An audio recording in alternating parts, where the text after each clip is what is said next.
Good morning, everyone, and welcome to this webinar, Hidden Vulnerabilities, Cybersecurity and Community Services. I'm Lisa Fraser, and I'm with NCOSS, and I'm a Sector Development Officer. So I would like to start to acknowledge the Yagara and Turrbal peoples as the First Nations owners of the lands on which I'm meeting with you today. I'd like to pay my respects to their elders past, present and emerging, and to their laws, customs and creation spirits. I recognise that these lands have always been places of gathering, learning, innovating and researching, leading to different ways of being and knowing. I would like to recognise First Nations people who are present in our meeting today. And as I said, I encourage you to pop in the chat the country that you're, and acknowledge the country that you're coming to us from, joining with us today.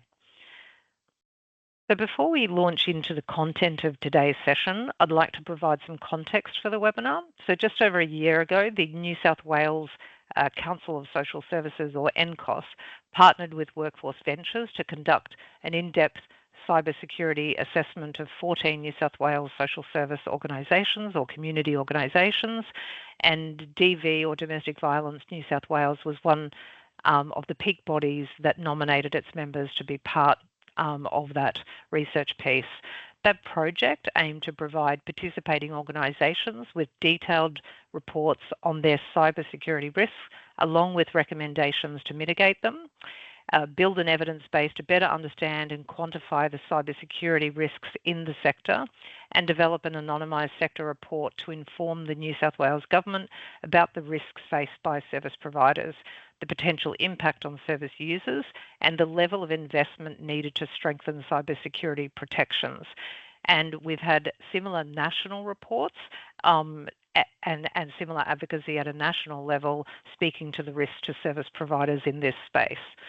So today, WorkVentures will be presenting to demystify cybersecurity, share key insights from this project that they undertook, and provide practical strategies to help your organisations mitigate key cybersecurity risks.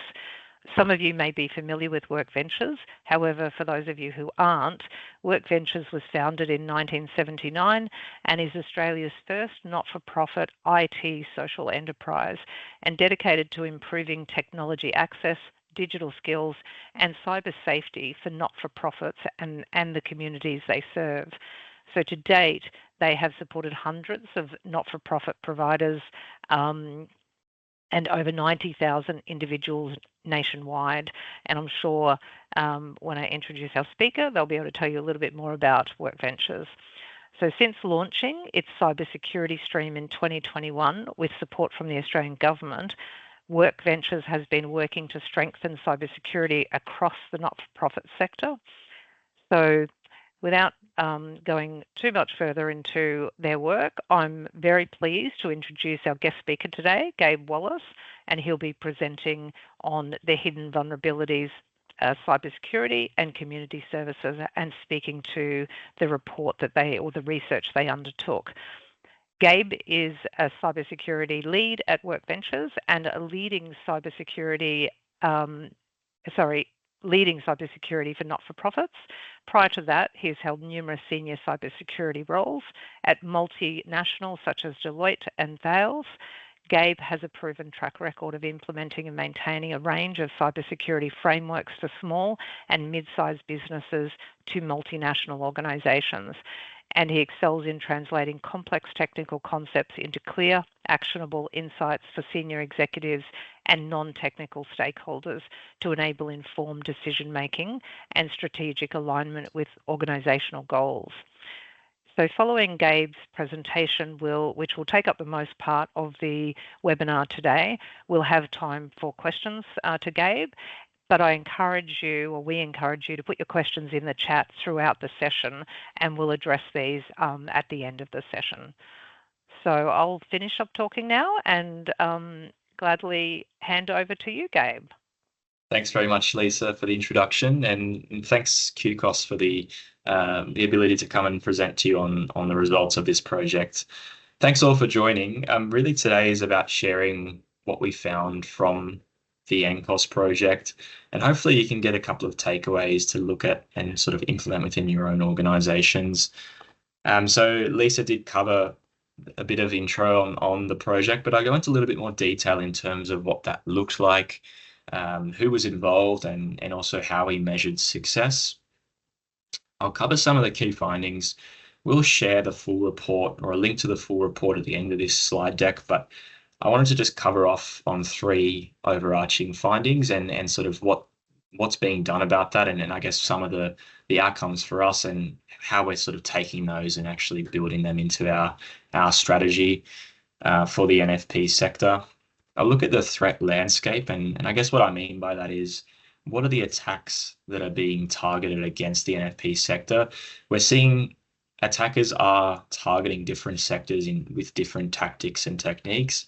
And so I wanted to share with you some of the key things we're seeing in terms of how attackers are looking at NFPs and also some of the data breaches we're seeing and actually how those are occurring. I'll break that down for you in one particular case study, which comes from an organization within the NCOSS project who actually suffered a data breach within the span of the project. I'll talk you through how the attacker actually conducted that, and then some simple steps on how you can actually go about preventing that within your own organizations as well. I'll cover some more basics. So I've got a bit of a checklist that forms the foundation of what I think you should be looking at first. This is, of course, not everything you need to look at, but it's definitely what I consider as the starting point.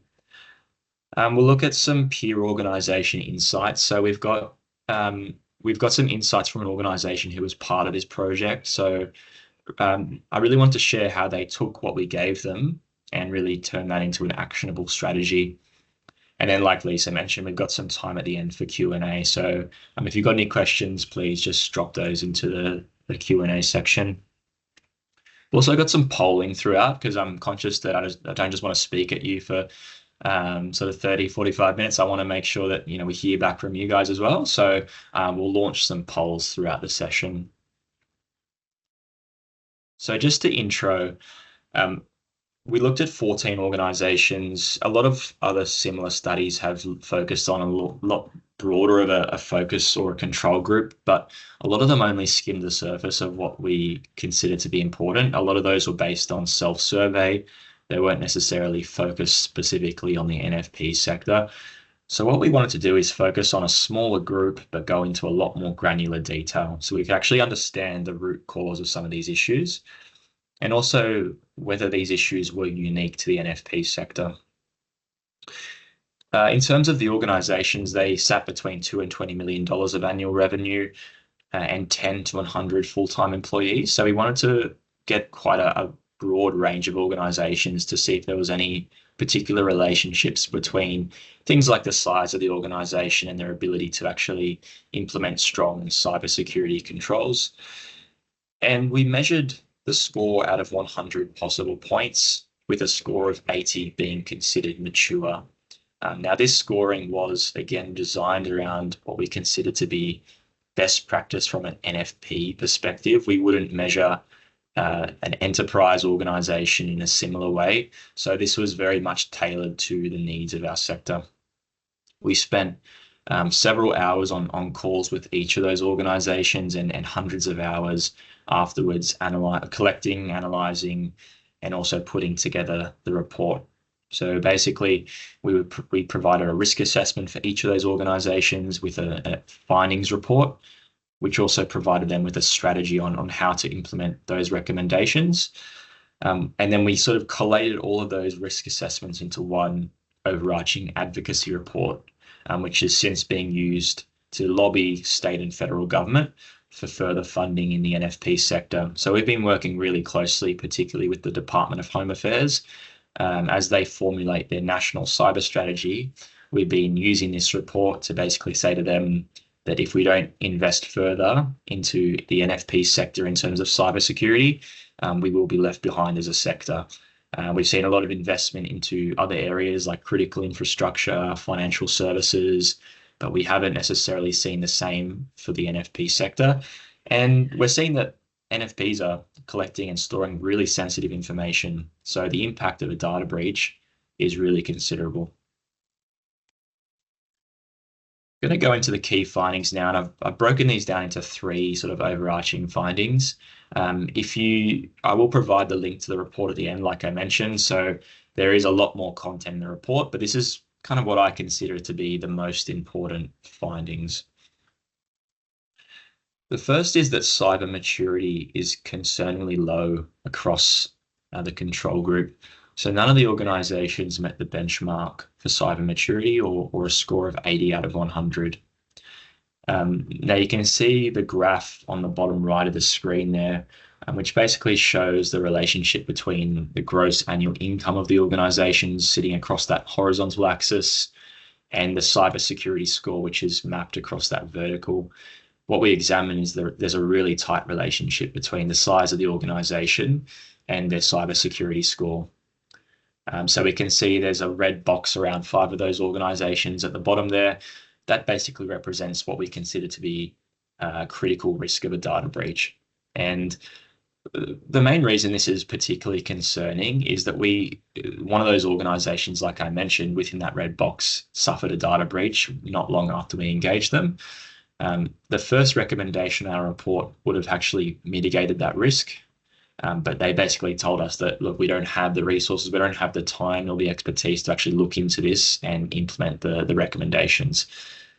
The other reason it's quite alarming is because when we look at the population of NFPs and ACNC stats, we know that the vast majority record revenue under $1 million a year. So if we extrapolate this data down to those $1 million or less organizations, things become really quite concerning for them, and they definitely need the extra funding to get them to a stage where they're able to secure the data they hold.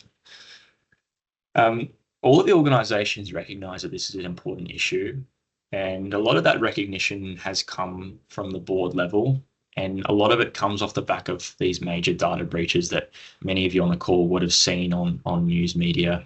A lot of it's been sparked from Optus and Medibank in 2022. Even more recently, we're seeing larger scale breaches like Qantas and the impact that that's having on our population. That's where a lot of the awareness is sort of being driven from. There's not much reporting on NFP breaches, which is another thing I wanted to share with you. Unless you're really looking for what's out there, you will not see a lot of reporting in terms of specific breaches for smaller sized organizations. So I'll share a couple of those with you that you may not have been aware with later in the presentation. And it's great because all we really see in news media is the big enterprise organizations. This can happen to small sized NFPs. Just because you're a small organization does not mean that you're a small target. So we need to make sure that you have the right controls in place. The second finding here is that there is typically an excessive reliance on external parties to manage cybersecurity across this group. There's 3 key parties that are being over-relied on. The first is cyber insurance. So we can see from that pie graph there, 93% of organizations, or 13 out of 14 organizations within our focus group, held a cyber insurance policy, as opposed to 20% of Australian small and medium businesses of a similar profile to what we examined.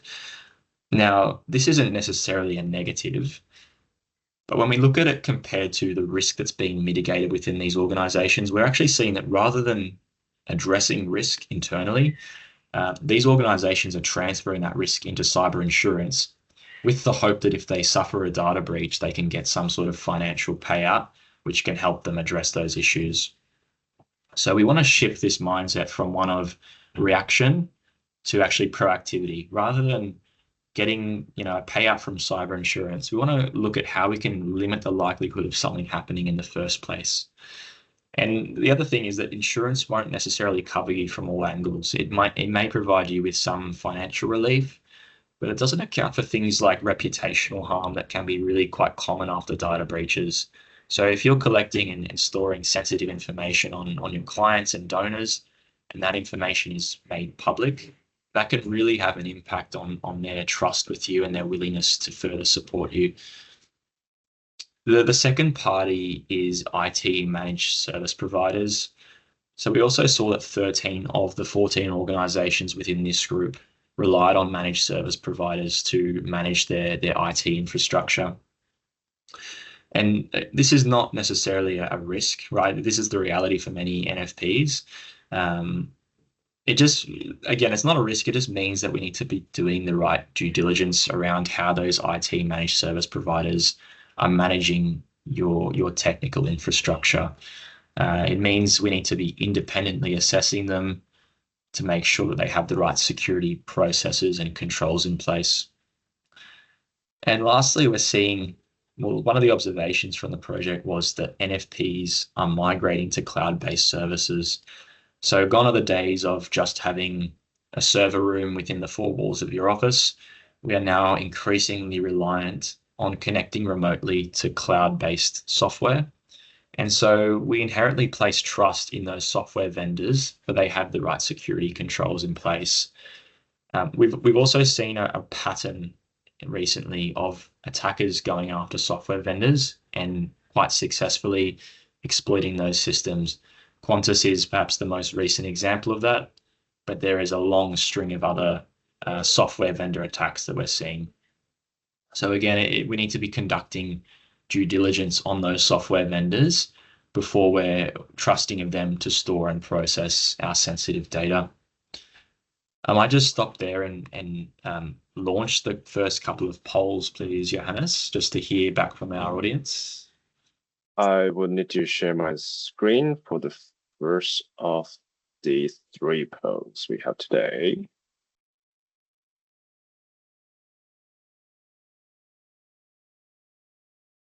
So the first one here is, have you conducted an independent cyber assessment in the past 12 months? And maybe we'll just give a minute for people to log on to that poll. Yeah, through the QR code.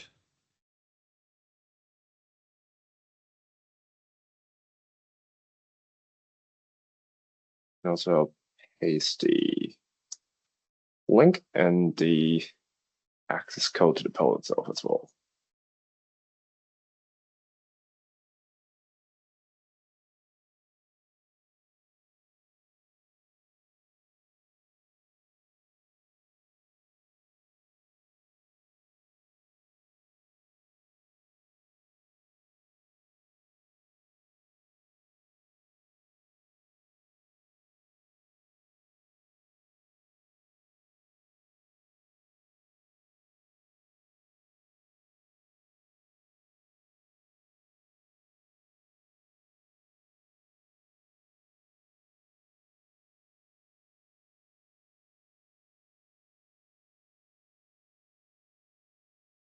We've got 10 answered. I think we can probably move on to the next one. It looks like, that's kind of typically what we see is it's great that there's a group that have conducted that assessment. We definitely see the cyber assessment as the clear starting point in your journey.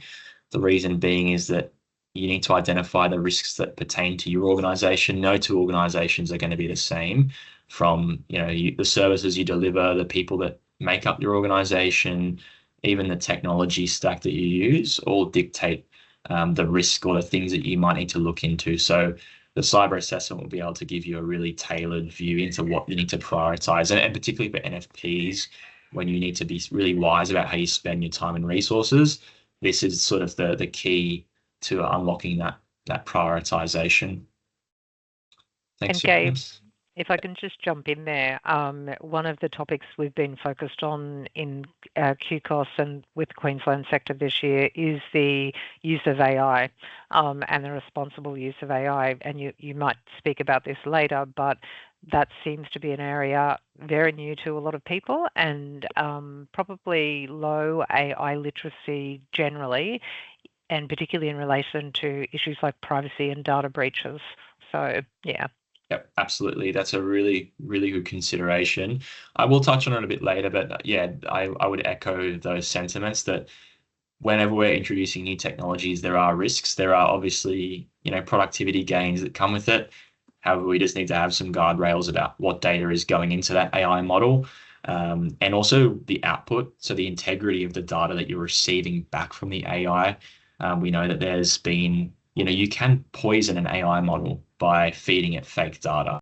And we've seen that occur at an enterprise level. And it's just about sort of making sure that you're using it for the right things and I guess double checking the output, because it's, and many people on the call would, agree that it's not always the best output from these AI models.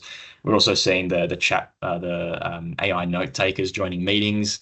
Again, it's another one that I see a lot of, and it obviously presents a lot of risk in terms of holding confidential conversations on those calls. You got to think about where that data is being stored, who has access to it on the back end.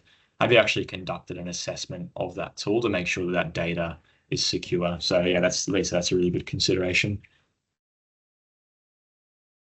The next one, how is your IT network and systems environment hosted? So, I mean, yeah, again, this is indicative of what we've seen across the other webinars we've conducted. So most are sort of reliant on cloud-based services in some form or another, whether that's, you still have some form of on-premise network, but, there is a heavy reliance on software vendors as well. So thanks everyone who took part. JC, happy to do the rest of the polls now. What do you think? Yeah. I can just move to the last one. Do you think there is a benefit of an independent cyber assessment in the next 6 months?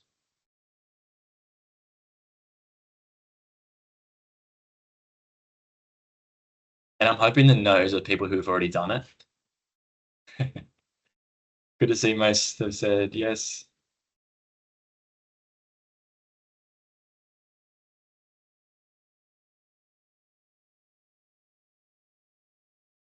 And I guess just adding to this, echoing or adding on to what I was speaking about before, in some of the conversations we're having, and this won't be news to you, but sharing with providers here, is in relation to the use of AI.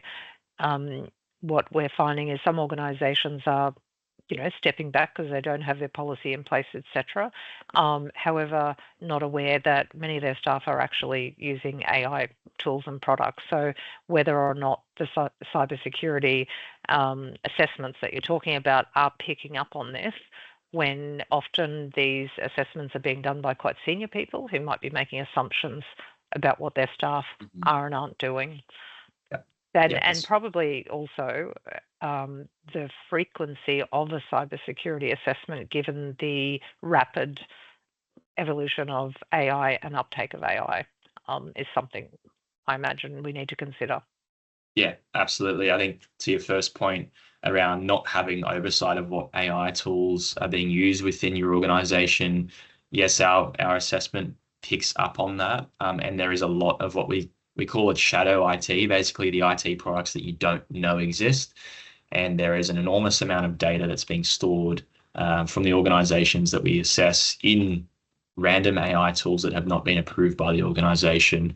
I guess there's two ways that we can go about addressing that. The first is through policy. So putting policy in place to say, look, we have a list of approved AI solutions. These are what you can use. These are the guardrails around those tools. So we don't allow personal information on there. We don't allow, company confidential information to be input into those tools. And then you can go down the more strict route of putting in some more technical controls to actually, through the firewall, block access to certain solutions. Now, it's kind of a carrot and stick approach, but again, no two organizations are the same. You'll need to approach it, according to your staff and the sort of specific needs of your organization. But I think, using AI really these days is table stakes. Everyone is doing it, and we sort of are increasingly reliant on it. So definitely wouldn't recommend blocking everything, but it's just about how we can put the right guardrails to sort of secure your use of that tool. Yeah, and certainly our position isn't that either, because we know that there are lots of efficiencies and so on, and the NFP sector absolutely need that. What our concern is, I guess, are those issues of it being used, and the same providers have the same concern, it being used without people's knowledge. And by way of example, for example, when we talk to the sector, the community service providers, one of the key issues that they have in terms of training is people undertaking appropriate case notes. That's kind of been a forever issue. Case notes are often hold confidential information about clients or service users. And increasingly, we're hearing people off the cuff talking about using AI products to do case notes. So even things like that, and where you have a very diverse workforce, where English may not be people's first language, and a whole range of these types of issues, it's becoming an increasing concern. Absolutely, yeah. And I imagine the case notes would include some really sensitive information that you don't necessarily want floating around the web in parts of the internet that you don't know about or you don't know the security of. So yeah, that's really important. Just moving through to the next, and this is the final sort of observation that we had that we wanted to share with you, is that most organizations, and I'm sorry, I've just got to reshare my screen now. Most organizations have not addressed the basics, let alone more complex controls that may be needed. So, and again, I will share with you what the basics are so that you actually have an understanding of what you need to do to actually meet that standard. But 70% had not conducted any type of due diligence on their supply chain, which we know is really important these days because, like I said, we are moving to cloud. Like Lisa mentioned, we are using AI tools and technologies. 93% don't have controls in place to actually limit what software can be installed on their devices. So this is really critical when we talk about malware being introduced to laptops, whether that's through a USB with a dodgy software loaded onto it, or whether that's an attacker sending you an email trying to trick you into installing and executing a piece of software. We want to be limiting that privilege to our IT admins so that we don't have that issue of users being tricked into installing malware on their devices. 21% have not disabled administrative privileges on standard user accounts. And typically, when we talk about administrative privileges, we're talking about the keys to the kingdom, really being able to configure the laptop from a security perspective. If an attacker is able to compromise an admin account, they can do a lot more harm than they can on a standard user account. And so it's really about exercising the thought of who actually needs these privileges. In most cases, it's just the IT manager or the IT admin, and then pairing everyone back to a standard user account. We've seen many organizations within this focus group providing administrative access to some of their executive staff who may not necessarily need it. And again, it's just about narrowing what risk or your exposure to attackers. So as much as we can pare back on providing those privileges to people who don't need them, the more secure your environment will be. Then lastly, 65% have not implemented any form of employee cyber awareness and training. So this is really important because we're seeing more than 90% of modern attacks actually start from something like a phishing email, or as we saw with Qantas, someone calling up, pretending to be a legitimate user and trying to trick the help desk team into resetting a password. So this is really important to enable your staff to be able to identify red flags, particularly in things like phishing emails, because we can rely on the security or the technical controls to a certain extent, but attackers are always changing their tactics, their techniques, and they will find a way through that technology. So your people are really your strongest protection here. Now just moving through to the threat landscape, and now this is a group of tactics that we're seeing attackers are using against NFPs. The first is compromised account or credentials. So rather than exploiting some technical vulnerability in a system, we're seeing more and more attackers actually being able to steal username, passwords, and MFA tokens to access a system itself and gain authentication into that system. A few ways that they steal those account credentials. The first is through phishing emails. So we're seeing a lot of attackers will send you a link, maybe masquerading as a legitimate supplier like Microsoft, sending you to a page that looks and appears like the Microsoft login page, they'll prompt you for your password details, your NFA token, and instead of logging into the system, that data is then sent to the attacker, who then can access the system on their end and gain access to any sensitive data that's sitting in there. The second is third-party data breaches. So if you've signed up for a third-party software and you've put your username and password or all of your data in that tool, and it's breached by an attacker, we're seeing in the dark web hundreds of thousands of passwords being made publicly available and are being sold by attackers. So it's surprising how cheaply you can buy a set of 1,000 passwords for on the dark web. The attackers will buy that list and then recycle those username and passwords against any other systems that they think the user could be also storing data in. So because attackers know this as well, that most users are recycling passwords across multiple accounts, this is really, it has been really effective for attackers. The next tactic here it's called business email compromise, and this sort of flows on from the last one. When an attacker is able to either compromise an email account of one of your suppliers, or actually what we call spoof an email address of one of your suppliers so it appears like the email is coming from them, they will say, oh, look, your monthly bill is due. Please deposit the funds into this new account. We changed accounts. Here's the new BSB and account number. And then rather than the funds going to the supplier, the funds are actually funneled into the attacker's account. We're seeing millions of Australian dollars being lost in business email compromise in this financial year alone.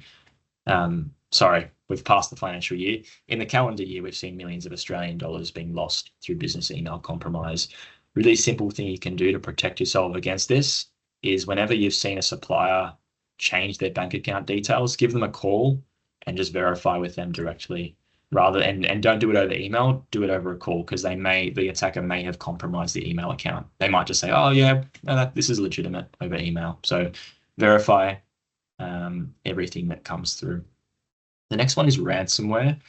What ransomware is basically it's a piece of software that attackers try and get you to install on your device, which locks all of the data or encrypts all of the files on your laptop. So the ransom part of this is that they will basically say, look, we want 100,000 Australian dollars in cryptocurrency for the exchange of we'll decrypt your data and provide you with access to your data. So this is where backups come into place. If you hold really like a strong backup process and you are taking regular backups of your data, the risk of actually being impacted from ransomware is significantly decreased, because essentially what you can do is remove the ransomware from the device and restore from the latest backup. And let's say you clicked on a link at 9 a.m., the ransomware has locked your files on the device at 9 a.m.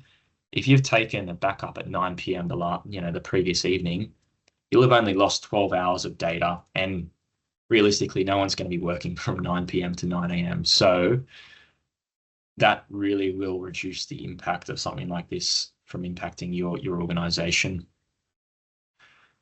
And it's quite surprising the number of people who have actually paid the ransom, which is why the Australian government has recently introduced mandatory ransomware payment notifications. And if you don't pay, if you don't notify the government that you've paid this, then you can incur some penalties through the regulator. We're seeing modern ransomware not only encrypting the files, but actually the attacker is able to exfiltrate that data outside of your network and gain access to the data. So a lot of attackers will double down on that ransom and say, look, okay, we've given access to your data back because you've paid, but now we're threatening to make it publicly available on the dark web. So they'll say, oh, look, we need another 100,000 in Bitcoin. So really not worth negotiating with attackers because, they will double down on the extortion. The last one here, and we've sort of mentioned it throughout, is supply chain attacks. So rather than going after one particular organization's network, they will target a common software vendor that they know that NFPs are using, and they will exploit a vulnerability in that software provider to gain access to not just one organization's data, but potentially many, many organizations' data who, those their information is being stored in that platform. I've sort of scattered a few of the more higher profile NFP related breaches on the screen there as well. So many on the call would be aware of these. So Pareto phone, which involved tens of thousands of Australians' information, they collapsed as a result of the breach. MediSecure was the same, and that involved nearly 13 million Australians' personal health information. St. Vincent's Health, we saw, the one on the bottom there shows just the volume of data that attackers are able to access. That involves 215 gigabytes of data and nearly 420,000 files, likely taken and published on the dark web. But it's not just these higher profile ones. Like I said, there was an organization within this focus group who did suffer a data breach, and I'll walk you through now just exactly what happened. So the user or the employee at this organization received an email from an attacker who was impersonating a legitimate contact. The attacker sends an email to them, which contained a link to a fake Microsoft login page. The user has clicked on the link, entered their username and password, which has now been made available to the attacker, who has used those credentials to access that organization's Microsoft environment. And again, they held very sensitive data in systems like SharePoint and OneDrive. The attacker also was able to gain access to that person's full mailbox contact list, which they then used to recycle that attack and send the email to thousands of other people. So one email has potentially breached hundreds of people and has reached tens of thousands or more just from one really simple email. And this is, I guess, what we consider to be quite a primitive attack, but this is what is being, it's what is successful for attackers. So gone are the days of really complex attacks. Well, not gone are the days, but we're seeing more and more primitive attacks being really successful. So one thing that could have prevented this is the use of multi-factor authentication. So rather than just having a username and password to access the system, having a separate factor where you're sending or you're retrieving a one-time password from an authenticator app and putting that into the system, that will significantly reduce the likelihood of attacks like this impacting your organizations. It doesn't mean that the risk is zero, because they can try and gain access to that MFA code through a variety of techniques, but it will significantly reduce the likelihood. So I think if there's one thing to take away from today, it's go back, look at your systems that are storing and processing critical data to your organization. Make sure you've got multi-factor authentication in place.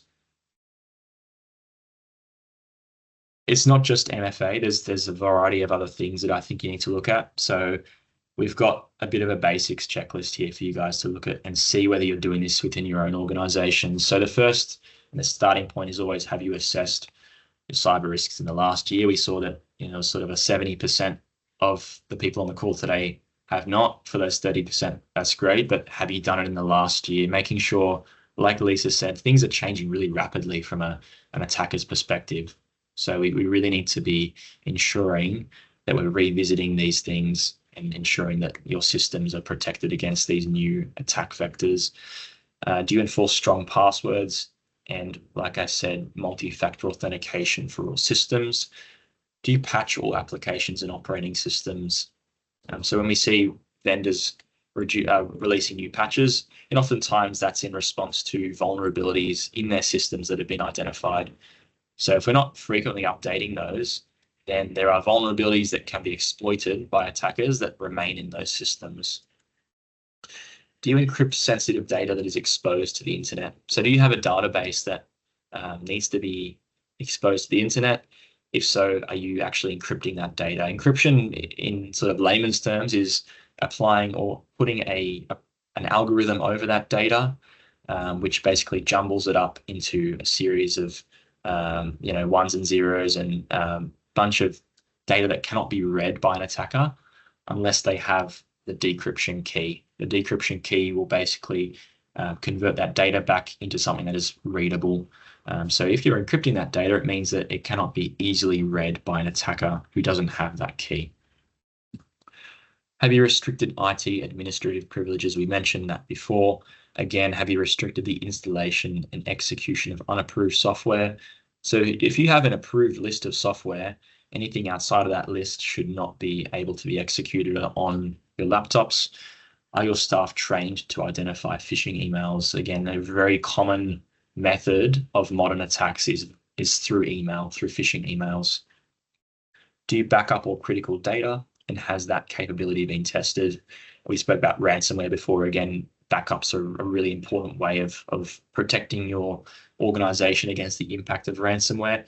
Not just having the backups, but actually testing that you can restore from them is really important as well.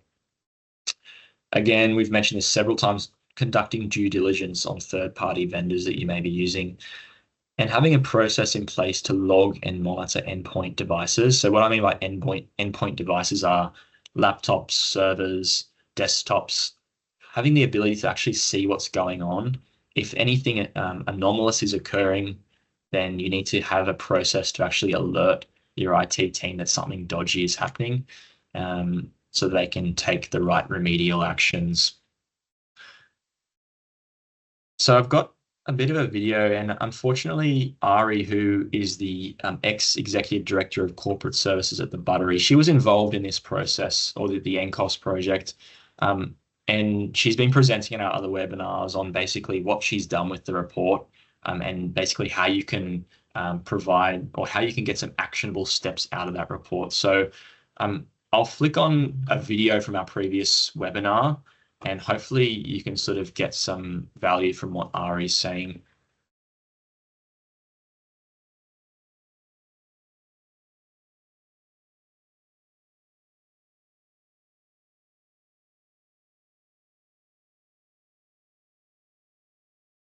Sorry, Gabe, there's no sound.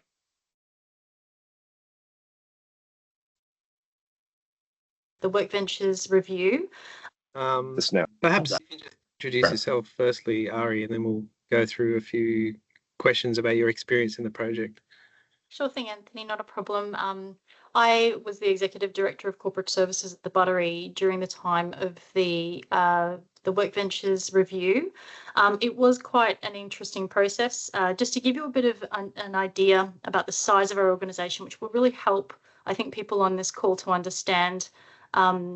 Basically, the Buttery is around about a $15 million a year organisation. We have about 120 staff spread out from the Queensland border to around about sort of Port Macquarie, a little bit further south. So not a massive nor highly sophisticated major not-for-profit organisation, relatively small in the big scheme of things. We only have 2 internal IT people. Neither of those IT workers were comprehensively trained in IT, so we didn't really have any internal capacity and relied much on our IT managed service provider to do most of our cybersecurity for us, like most of the participants of this particular assessment.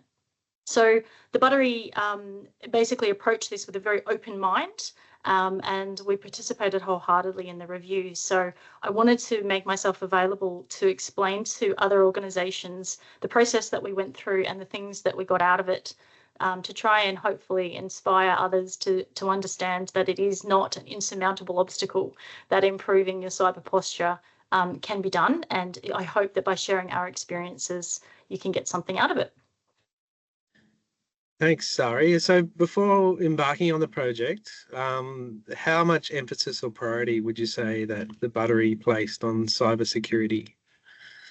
I think like most of the organisations that are watching this webinar, the board is obviously very wants to ensure that cybersecurity is taken care of. And we also knew that it was important. I guess from our perspective, we just didn't know what that actually meant and where we should start on our improvement process. We knew that there was work to be done, but couldn't quite put our finger on exactly what needed to be done. And having gone through, the cyber assessment process, what would you say are some of the most valuable takeaways that came out of it? Hands down, the most valuable thing that happened for our organisation after the assessment is the fact that you get at the end, one of the tangible deliverables that WorkVentures will give you is 2 things. They give you a written report, and in that written report, they give you actual action items Ari, at the Buttery, if you want to improve your cyber posture, you need to do this, then this, then this. We recommend it in this order. But not only do they give you this written report, they'll actually sit down with you and they'll have a session with their team and with Gabe and yourself and your team, so that if you don't understand something or you want to flesh out an idea, you can actually interactively ask questions. One of the things I really liked about the report and the feedback session was that Gabe delivered it in really plain English. I am not an IT technical person. I don't understand a lot of the jargon and the terms that are used. And Gabe basically spoke to me in plain English in a way that I could really understand. That didn't make me feel like an idiot as well. So what I really appreciated from that was when I left that session, I was actually able to take that action plan and turn it into my own action plan.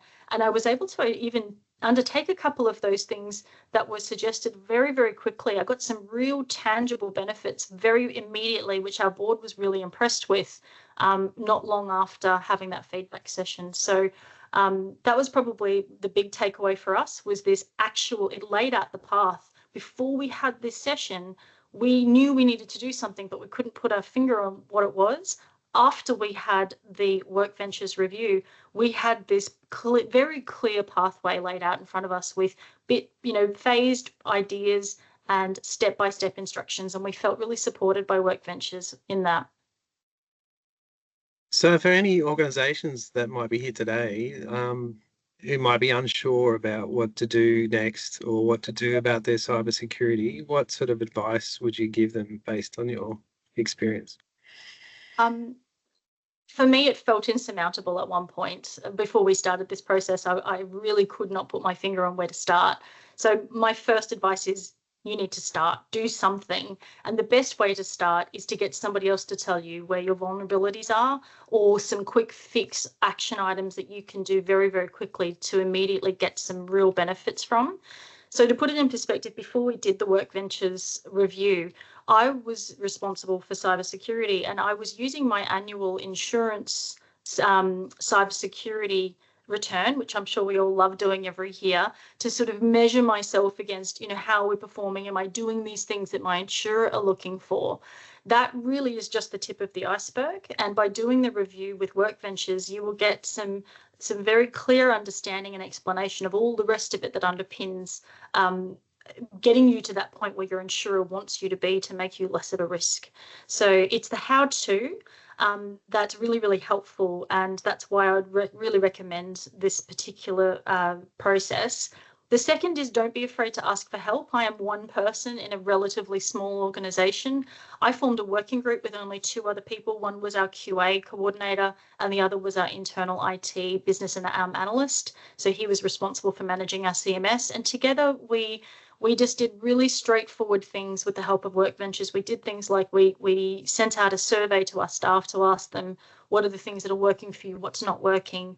And then we gradually worked through and were able to prioritise some digital ideas that we wanted to work on. From there, we realised that there was probably much more work that needed to be done. And eventually, months later, we ended up with a full digital transformation strategy. So I'd like to sort of point out, we never intended to do a full DTS.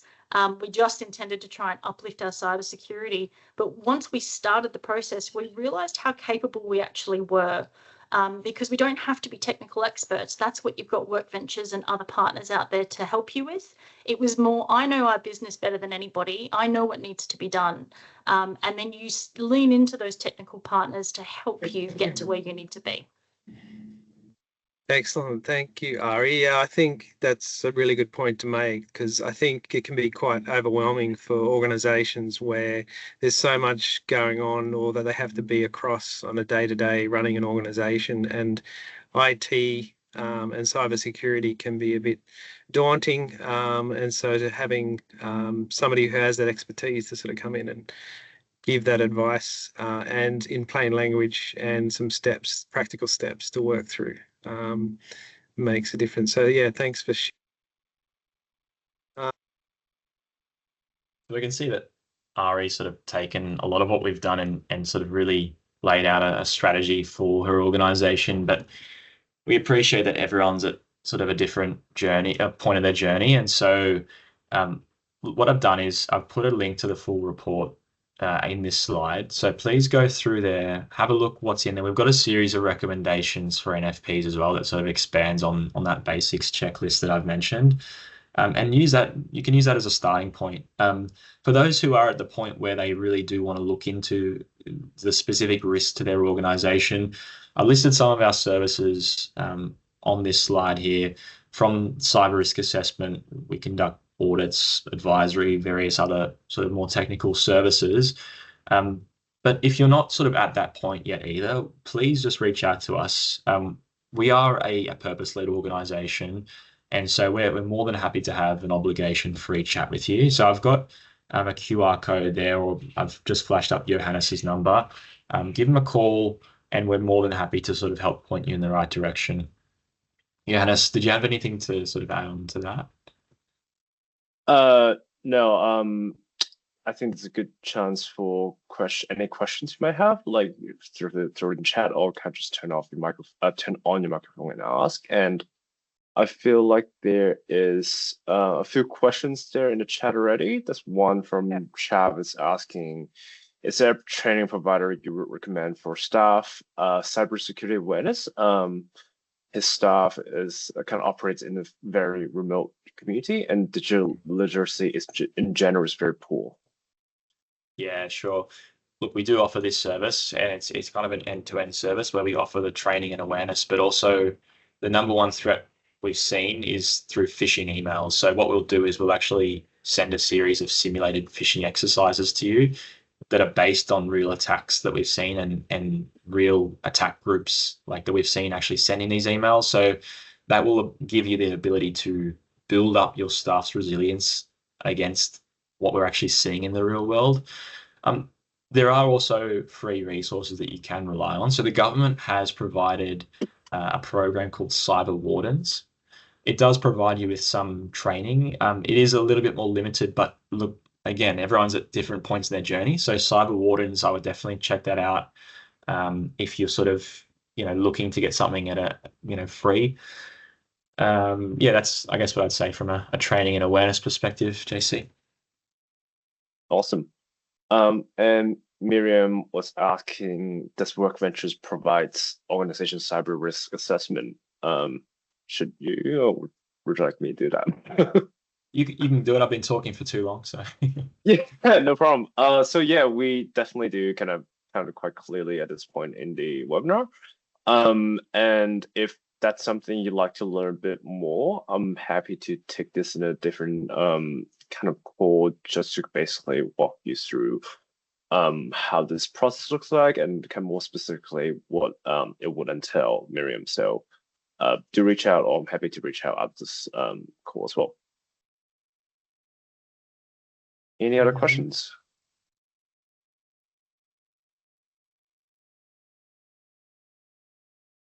We have about 6 minutes left. So please feel free to pop a question in the chat, or given that we have about 20 people in the room, I think it's fine to turn off your mic and just ask a question if you'd like to.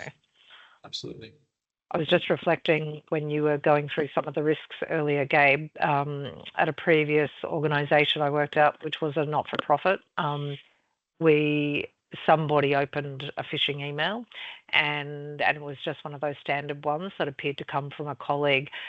And I worked for a large not-for-profit, so there were a few thousand staff, and it resulted in, even though they had reasonably sophisticated cybersecurity and so on, somebody opened that email. Actually, in fact, quite a number of people opened that email that got sent, and business went down for nearly 24 hours. And you can imagine until they rectified and resolved all the risks. So every person who opened that email had to have their computers off for the next 24 hours.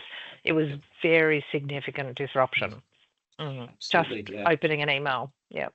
Exactly. Yeah. And it sounds like ransomware in terms of something that's probably locked their files and they need to restore from so we've seen that in 24 hours. Imagine not having access for 24 hours, not being able to provide services to your clients for that length of time.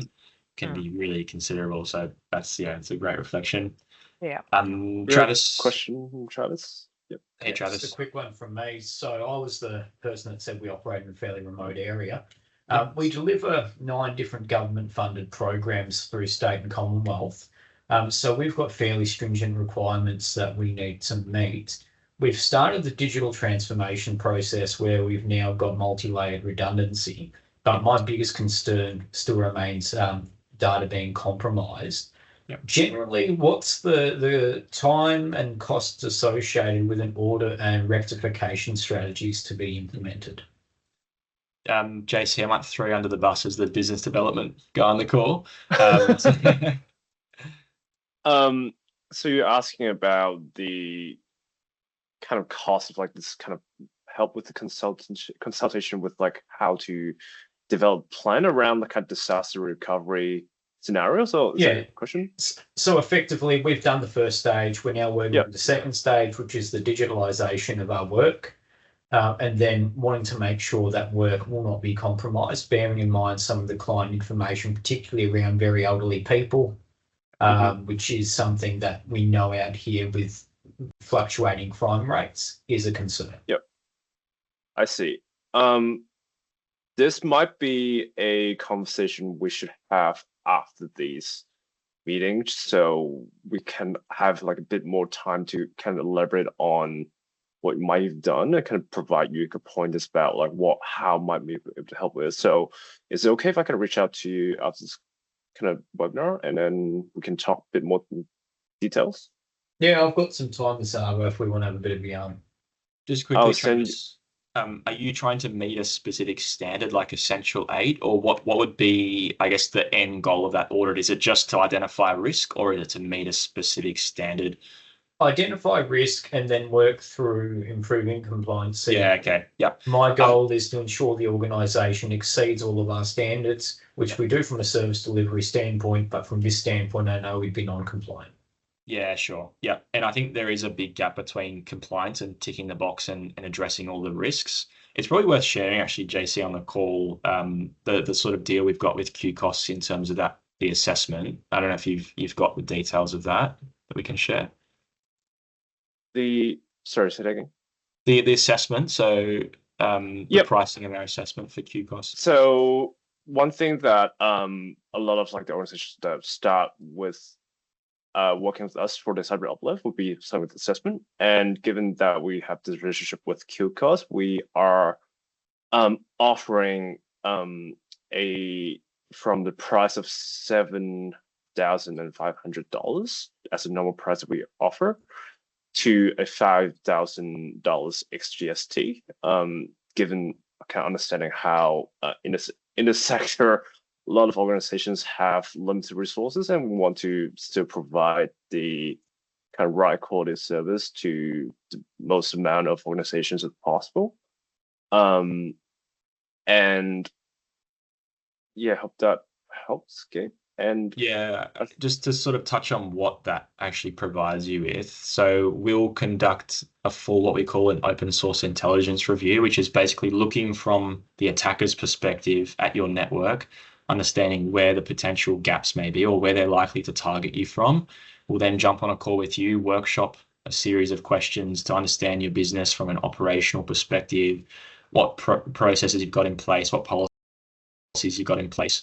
Then we'll go to your technical team, so whether that's an in-house IT team or a managed service provider, and then go through everything from a systems and network perspective to make sure that everything is secure. We'll then provide you with a list of, typically it's 10 recommendations, and those are listed out in terms of severity. So number 1 being the first thing from a risk perspective that you need to address first, down to 10 being, it's still critical, but that's the sort of the cadence in which you'd look at implementing those recommendations in. And then from there, we'll look at the uplift. So how we can actually implement these things for you to get you to the point where, you've reduced your risk exposure. And we can also sort of cater that towards a specific standard as well, or a framework like Essential 8 if that's necessary. So again, it's tailored to you guys. So Travis, I'll let JC reach out to you separately and we can sort of discuss the exact requirements of that. Perfect. Thank you. No problem. can see from Miriam, could you please email me examples of phishing emails that you mentioned? Yeah, I'm happy to provide some high level, like some of the threats that we have seen that are quite successful. So we can include that in a pack that we send to the attendees after the call, I'm sure. Thank you. And thank you very much for all of your questions and yours, Miriam, at the end. We conscious it's 10:31 and some people will need to drop off immediately. So I really wanted to just take an opportunity to thank everyone for being here today. I know your time and your energy is absolutely precious. I have a background in service provision, so I know what it takes to, jump offline and take time out for professional development and so on. So thank you very much. And I really want to thank WorkVentures, so Gabe and Johannes, for your time and expertise and the work that you do for the community services sector. It's an incredible sector, and we need partners like yourselves to assist to do our work well. So thank you very much, everybody. Thanks, everyone.